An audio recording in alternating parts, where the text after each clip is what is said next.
The Celtics Talk podcast is presented by 24autogroup.com, 11 locations across New England. What's up, everybody? POSTGAME POD coming to you after the Celtics take down the New York Knicks, 118-105. Got a little bit dicier than it needed to be. Celtics actually had a 27-point lead at one point in this game, whittled down to 4.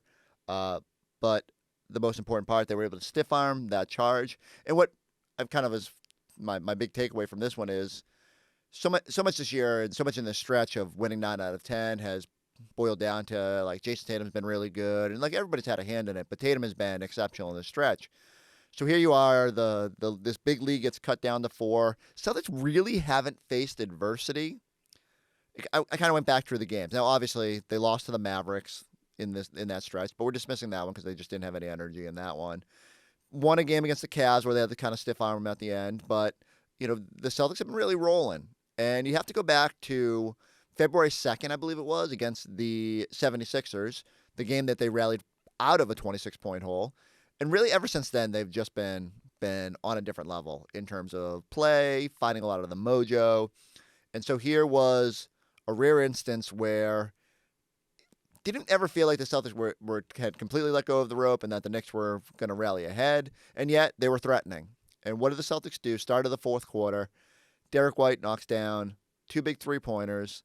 You got KP doing a little bit of everything, blocking shots, throwing in alley-oops off inbound plays, Jaylen Brown taking the baton at the finish line. And most importantly, at the start of that quarter, Jayson Tatum was on the bench. Celtics had to find him some rest. And I really liked that group with Horford and essentially with much of the starters was able to hold the fort, push that lead back out. And in the first moment where it hadn't been dicey in a while, Celtics found a way to get this done. Tatum ends up still flirting with a triple-double as he often does. 25 points, 10 rebounds, 9 assists. Derrick White was sneaky in that same mix. 19 points, 9 rebounds, 7 assists. And again, Derrick White in the fourth quarters has just been so key. It's just such a luxury when, especially when Tatum's not out there, to have a guy that can go out and be the offensive focal point and find a way to carry you through a stretch when you need a little boost. I think the 10,000-foot view is the Celtics are now 3-0 against the Knicks, someone that you would think is a pretty likely opponent. This should be the 2-3 matchup. If higher seeds win out, it would be your second-round matchup. I think if you're the Celtics, you feel pretty good about it. I made the joke at our halftime program because while I said that I thought the Knicks were a little bit fraudulent, they're now 0-7 against the 3 best teams in the NBA, against Cleveland, Boston, and Oklahoma City. They've been blown out in pretty much all those games. I think the margin against the Celtics is 21, and I don't think it's much less against the others. So I can't take that team too seriously. Even against, I believe, any team over 500, they're now something like 11-17. Undeniably, there's talent. Undeniably, offensively, they can get going in stretches. Karl-Anthony Towns and Jalen Brunson were phenomenal in the third quarter and spearheading this little rally that the Knicks make.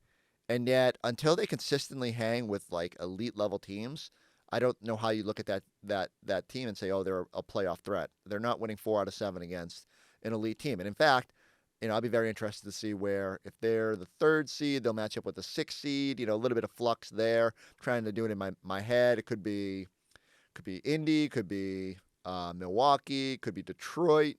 I think even those teams will give this team a run for their money. Now, Scal makes the point that we can't judge the Knicks fully until Mitchell Robinson is healthy. I joked at halftime. I'm not sure it would matter if David Robinson was playing, prime David Robinson, not whatever age now he is, was playing for this team. I'm not sure it's going to shore up a lot of what ails them defensively. There's only so much you can mask.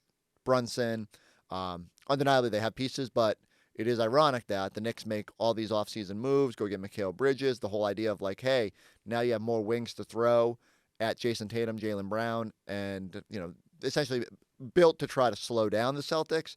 And the Celtics were, outside of that third quarter, an offensive juggernaut yet again against this team. And so I just think from that perspective, the Celtics got to feel pretty good. And while Joe Mazzulla joked with Abby, she asked what it meant to win 3 straight games against this Knicks team, and he said, absolutely nothing.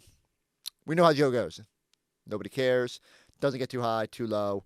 I do think it's indicative that, yet again, against a premier matchup, the Celtics brought the necessary energy, the necessary focus, and yes, third quarter, would have liked to see them lock in a little bit. Yes, you could say that's been slight issue because you think back, Oklahoma City, best first half of the season, and then really faded on them. It's something to watch, but undeniably, I did not feel at any point this game was going to get away from the Celtics, and I think that's indicative of where they're at and how they're finding their way, and how confident I am that this team is in a groove. And if they stay locked in like this, if Tatum's playing the way he is and reading the game the way he is, this team's going to be just fine. And again, they're getting contributions all over the court. One other guy I would spotlight is Derrick White. So you guys know I love the gush about Derrick. 7 of 10, 5 of 6 beyond the three-point arc. Again, almost flirts with that triple-double, 19 points, 9 rebounds, 7 assists, plus 19, a team best plus 19 in this game. Derrick had said, I think it was on our post-game show after whatever the last home game was, Spurs, right before the break, about losing a little bit of his joy when the Celtics were struggling. And you can remember that one game where he got benched in the fourth quarter, or maybe it was Toronto, and he even said he was struggling. He was at a low point of the season. And it's weird because Derrick is just such a happy-go-lucky guy, and he was in the All-Star conversation for the start of the year. It's almost jarring when Derrick White is telling you that he's lost a little bit of the joy.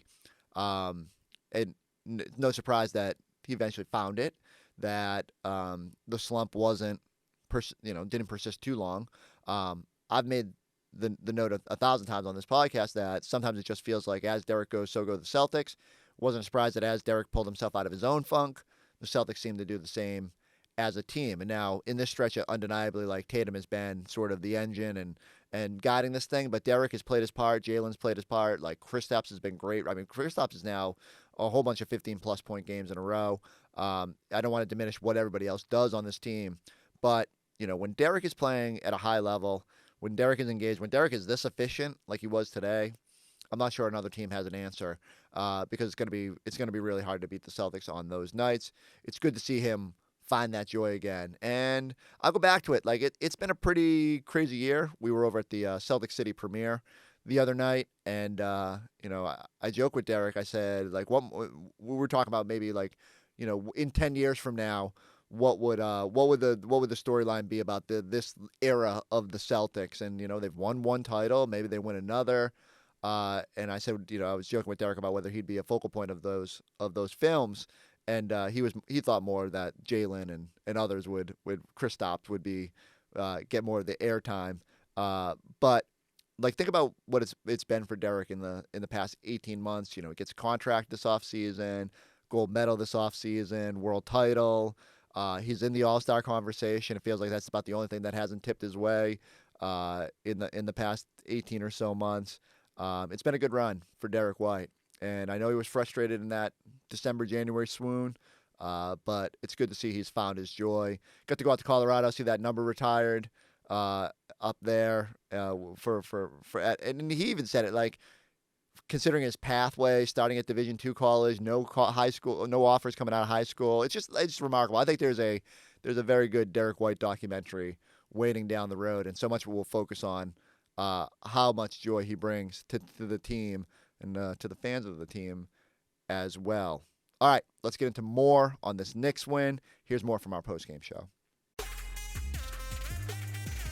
The award-winning 24 Auto Group is the easy choice for your next car, truck, or SUV. 11 locations and over 2,000 new and pre-owned vehicles in stock. Shop the brands you know and love, backed by savings and service you can count on. Plus, buy 3 and get 1 free for all tire purchases, with 11 convenient locations across the South Shore of Massachusetts. 24 has the knack to save you more. Visit us in store or online at 24autogroup.com. Welcome to Celtics post-game live. Kayla Burton, Chris, Scal, Eddie with you. I mean, look, they had the 27 lead, as large as 27 points from the Celtics. The Knicks came back, especially in that third quarter, cut it to 4. But Scal, Jayson Tatum and company just continued on and got the win. We're just, when we play this way, this motivated, we're just on a different level. The Knicks are they're just a notch below. So we could probably, I'm not saying you can cross those guys off the list at this point, but it's like, I think we probably should be looking north at Cleveland. You could probably look at Oklahoma City.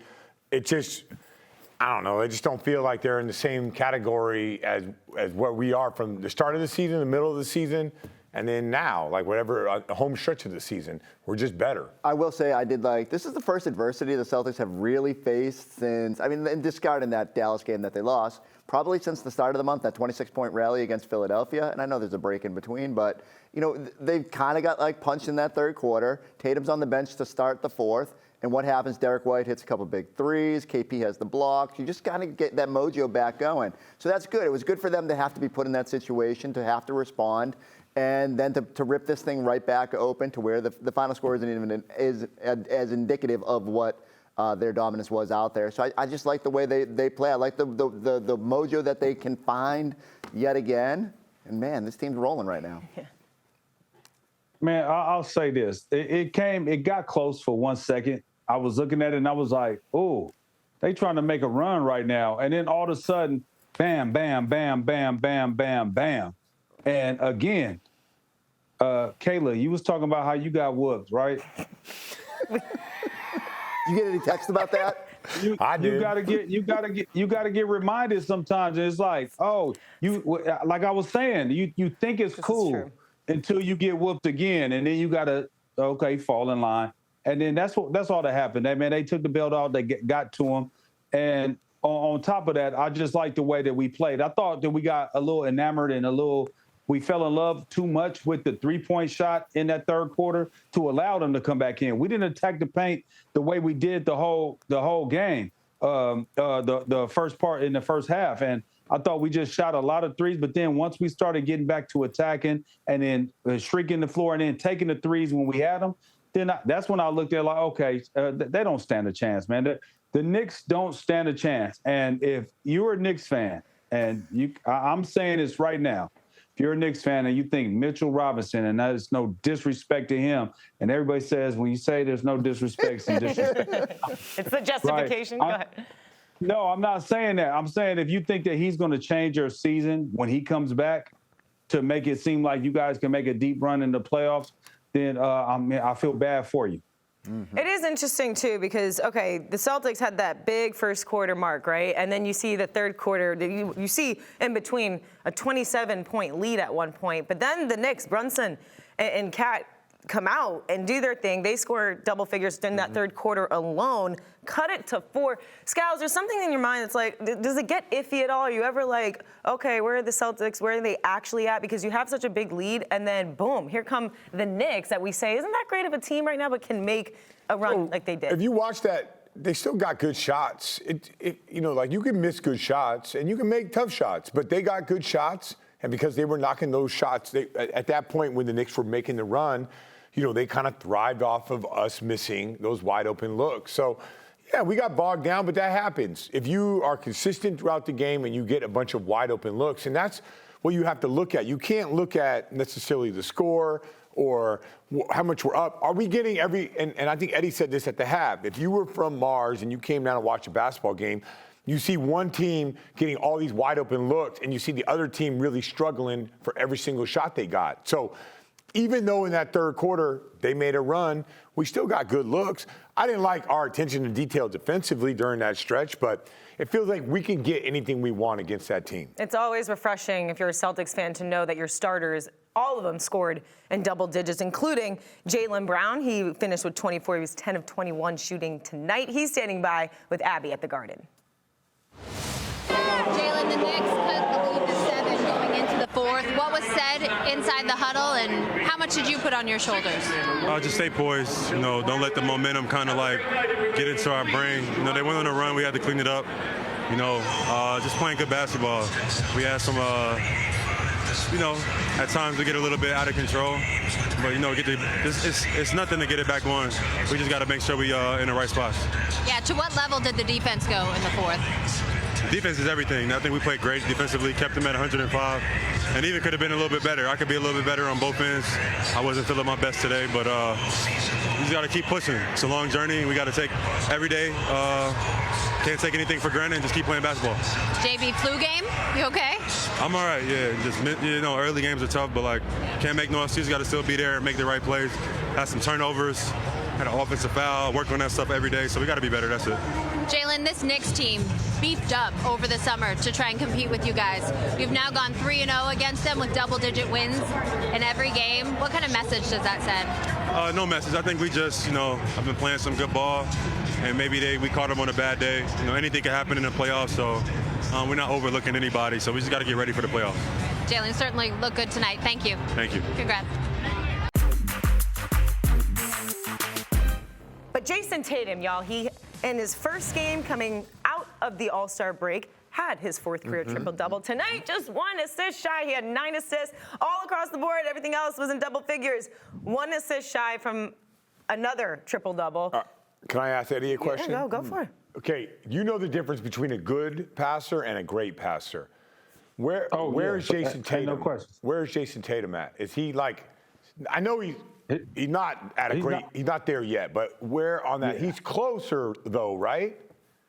He's not a great passer. The great passers lead you into easy buckets. You could be a great passer, or you could be a good passer and just make the right reads. I think he's a great reader of the game right now. That's totally different from being a great passer. You know what I'm saying? Like the J Kids, the Steve Nashes that I've played with. When I talk about great passers, you done told this story before about J Kidd told you, hey man, don't even just shoot the ball when I give it to you. Yeah, I've already made that decision for you. Yeah, I made that decision for you, and he's not at that level. That's great passing. I think Chris Paul's a great passer. He's a very good passer, and he's getting better. I don't think he'll ever be a great passer because that's not what the game dictates for him to bring to the game. For the most part, is scoring. He's becoming a great scorer and a great reader of the game. So I look at it in a different light than that. And I should have said it so I could have put it into existence when I was going to say he about to get another triple-double at halftime. I was this close to saying it, but I was like, nah, I don't want to say it. Almost I didn't want to reverse jinx it. But I was like, conspiracy theories I was thinking that he had a chance to do it. Not saying it. I know, right? Conspiracy theories, man. Damn it. See, I don't know. I'm kind of leaning more towards he's getting close to being a great passer. I love the way he set the tone in this. He's had some where he is on the one side of the court where it's overloaded, and he'll just zip it across, a little LeBron-like on those cross-court passes. And I think he's making a really evolving stretch here with his passing. But undeniably, Jayson sort of set the tone tonight. Not a great second half, and certainly the third quarter he didn't do enough to help kind of quiet that run. But he was great in that first half. I love the aggressiveness. I love the way he went at the basket at times, trying to dunk on everybody at one stretch. But yeah, this is what Tatum does. We're going to stop talking about triple doubles because those numbers are going to be right around those levels most nights. That would be awesome if we can get to that point.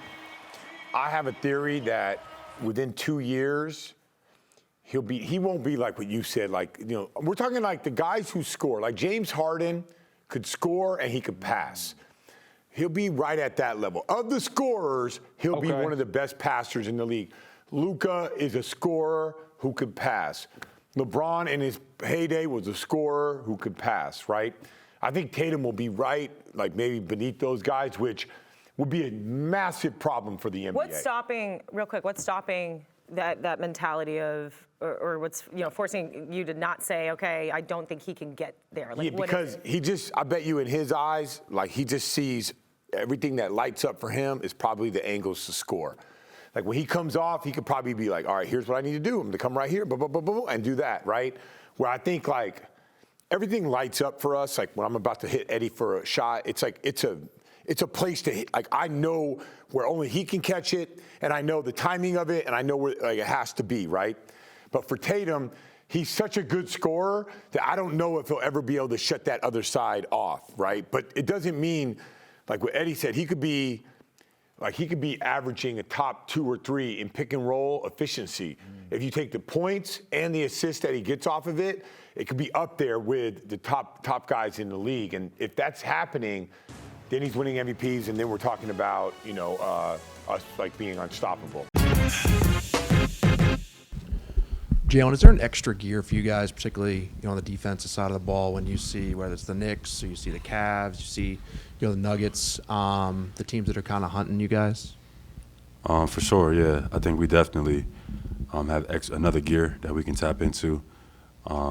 Most importantly, you just got to maneuver through the regular season and just keep building good habits and get ready to hit that extra gear as we get closer to the playoffs.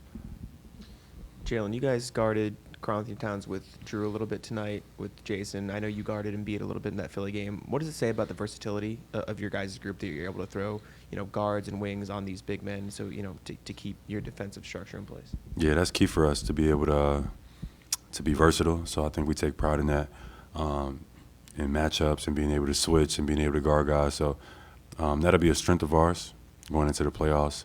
We just got to stay healthy. Jaylen, Joe was saying he thought for you personally the game, I think his words were, wasn't going the way you wanted for a while, and then you obviously found something. What was a little bit off early, and then what allowed you to kind of have that big finish? Yeah, tough start, to the game. Early game, getting the body going. I didn't feel my best today, and stuff like that. Been balancing, juggling a lot, but second half I was able to, make some plays. Even when I wasn't really feeling my best today. So just maneuvering through the journey is normal. We just got to be ready each and every night. And our guys play well. I thought Drew, D. White, they were aggressive. But that's always a good sign for our team when Drew and D. White are aggressive, because that makes it harder to guard us as a team. You said the other day, to follow up on that, that when you want Drew to be more aggressive, how does he sort of straddle the line between, not always being the first or second option out there, but also being ready? And what do you want to see him do more of, and how did your team change when he does do that? Yeah, it's tough. I mean, Drew's more than capable of doing more. He's done that in the past, and he's still capable of doing it now. So, I just try to encourage it, because game to game you can kind of forget, and you can get caught in your own what you're supposed to do. But I need Drew to be aggressive. So, every day I'm encouraging that as much as I can. Because when Drew and D. White are aggressive, it's a good sign for our team.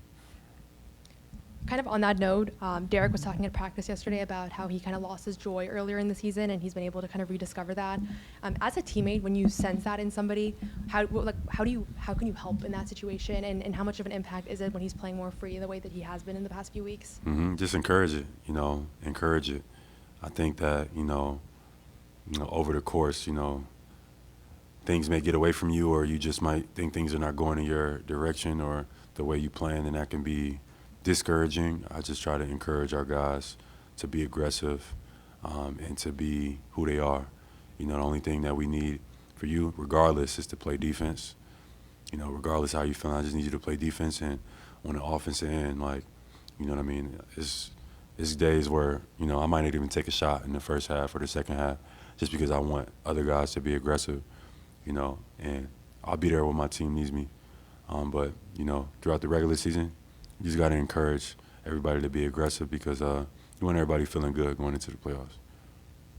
Jaylen, when you've heard the moves that the Knicks made, bringing in Bridges, re-signing Anunoby, Cleveland just gets Hunter, and it's the purpose is to guard you and Jayson. Does that motivate you when teams are gearing up and loading on wings to try to defend you and Jayson? Absolutely. Why? I don't think I need to explain why, but it does. So we'll be ready. Just the playoffs, just want to be healthy. The Cavs and Knicks, they're good teams. So anything can happen. We gotta, focus on the details, but, I'm looking forward to it. Jaylen, when you're watching a 27-point lead kind of dwindle, is there a temptation for you, since you're capable of kind of trying to take over a game, to do some things yourself? And how do you avoid that temptation and kind of stay within the offense so a guy like Derrick can hit the shots that he hit? What's the balance there? What's your mentality there? When you're seeing something kind of not going your way and you want to kind of get it back on track? Yeah, it just depends on how the game is going. Every game is different. But at times, taking over is needed. especially when your team is like shots are not going in or, things aren't going our way. That's when, like, if you are who you say you are, that's the moments you got to step up. So it is a balance of being aggressive, trying to get to the free throw line, trying to break their momentum, make a play on defense, make a play on offense. And it's a balance of just staying with the flow. It depends on how the game goes. You got to be able to read that. So, throughout the game, you're always seeing what the flow and the rhythm is, and you got to be able to make those decisions based upon how the flow of the game is going. Next up, Celtics heading north of the border to play whatever look Toronto Raptors are up there. So they made their big deadline deal was going to getting Brandon Ingram. I believe he has not been healthy enough to get out there. Does have a new contract. You can see they're trying to build something up there. Scotty Barnes, the parts they got from the Knicks last year, Barrett.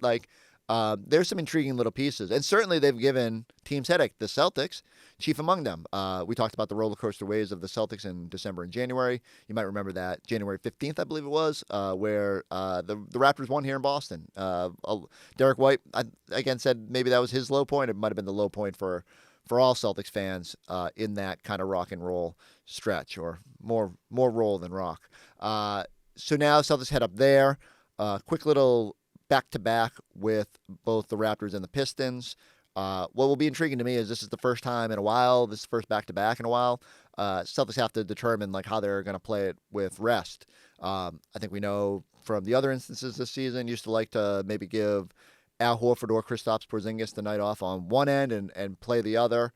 I can see it in an instance where maybe you rest Al the front night in Toronto. He's a Michigan guy, got some Michigan roots. Maybe play him in Detroit or go vice versa. But you got to be careful and with the minute load here, and as good as the Celtics have been, as much as you want to keep this mojo going, there's some bigger games on the horizon.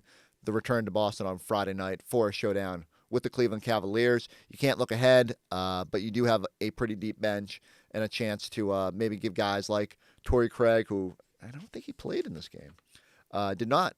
And so I wonder if you could lean a little harder on someone like him now that he's got his first practice in, probably feeling pretty comfortable. And he's been pretty good, at least with the defensive activity, knocking down some threes against the Spurs that night. I wonder if you could give him some opportunity in this stretch where you'll rest players. Part of the reason I think they went out and got and added a player like Torrey Craig was to spell guys, and sometimes that might be just using him as an extra body when you don't have a Kristaps or an Al. But I think even with the Jays and just treading cautiously with their minutes overall, so just that's going to be part of the balance. And the Celtics have never seemed to struggle when one of the key guys is out. It's more like I think I wrote before the All-Star break. The Celtics got to figure out how they play best when their top 9 is available. Whenever they've had 8 or 7 or 6, they've been able to continue to thrive because it means more opportunity, more chance for Peyton Pritchard to do his thing. I suspect being able to turn loose a couple guys that have played less minutes will do the Celtics well over the next 2 games. And then Cleveland, big circle. Denver, big circle. There's a lot of fun ones coming up. So I need you to go subscribe, go check us out on the YouTube page. We'll be back with you on Tuesday night when this back-to-back kicks off in Toronto, here on the Celtics Talk Podcast.